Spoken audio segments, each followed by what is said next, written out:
അസ്സലാമലൈക്കും നമസ്കാരം. നമ്മുടെ ബ്ലാക്ക് ലീഫിന്റെ റിസൾട്ട് നമ്മൾ ഇതൊക്കെ കണ്ടില്ലേ? ബ്ലാക്ക് ലീഫ് ഫ്ലവർ ഫുള്ള് തേനീച്ച ഫ്ലവർ കണ്ടില്ലേ? ഫുള്ള് തേനീച്ച ഇരുന്ന് കൊണ്ട്. അപ്പോൾ ഇത് നല്ലൊരു കായ്പിടുത്തുള്ള വെറൈറ്റിയാണ് ബ്ലാക്ക് ലീഫ്.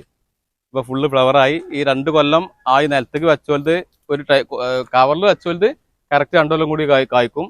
നിലത്ത് വെച്ചോലുണ്ടെങ്കിൽ ഒരു ഒരു 6 മാസം 1 കൊല്ലം കൂടി വെയിറ്റ് ചെയ്യണം, അപ്പോഴേ കായ്ക്കുള്ളൂ. അപ്പോൾ ബ്ലാക്ക് ലീഫിന് ഇവിടെ ഫുള്ള് കാട്ടാം. അതൊക്കെ ബ്ലാക്ക് ലീഫ് നമുക്ക് കൊടുക്കാനുള്ള വലിയ വലിയ ബ്രാൻഡുകളാണ്. ആ ബ്രാൻഡൊക്കെ നമുക്ക് കൊടുക്കാനുള്ളത് കേട്ടോ. വലുത് എന്താ ഏതുവാണെങ്കിലും നമ്മൾ കൊടുക്കാനുള്ളതാ. ബ്ലാക്ക് ലീഫ് പൊതുവെ ആൾക്കാർ പറയല്ലോ കായ്ക്കില്ല എന്നല്ലേ? ആ അതെ, ബ്ലാക്ക് ലീഫ് ഇതാ നല്ല കായ്പിടുത്താണ്. ഫുള്ള് കണ്ടില്ലേ? ഫുള്ള് ഇതിപ്പോ ഈ ഇതൊക്കെ നമുക്ക് വേണമെങ്കിൽ കൊടുക്കാനുള്ള വലിയ വലിയ ബ്രാൻഡ് ഇങ്ങനത്തെ എത്ര ബ്രാൻഡ് വേണമെങ്കിൽ 50 ബ്രാൻഡ് വേണമെങ്കിൽ ഓരോരുത്തർക്ക് തോട്ടത്തേക്ക് 50 100 ബ്രാൻഡ് വേണമെങ്കിൽ സെറ്റ് ചെയ്യാൻ വേണ്ടി വേണ്ട സാധനം ഉണ്ട്. അത് വ്യവസായ അടിസ്ഥാനത്തിൽ ഏറ്റവും കൂടുതൽ ലാഭമുള്ള സാധനം കായ പിടിക്കുന്ന വെറൈറ്റിയാണത് ബ്ലാക്ക് ലീഫ്. ഈ ബ്ലാക്കിൽ നിന്ന് വേറെ ഇപ്പൊ വേറെ ന്യൂബിസ്റ്റല് അല്ലെങ്കിൽ വേറെ പേരിൽ ഇറങ്ങിയിട്ട് അതൊന്നും ഇത്ര റിസൾട്ട് ആയിട്ടില്ല കേട്ടോ. നമ്മളത് ഗ്യാരണ്ടിയാണ്. ഇത് ഗ്യാരണ്ടിയാണ്. നമ്മളത് ഗ്യാരണ്ടിയാണ്. അതൊക്കെ ഏതെങ്കിലും ഫ്ലവർ നോക്കിയതാ, ഒക്കെ ആ ഫ്ലവർ കണ്ടില്ലേ?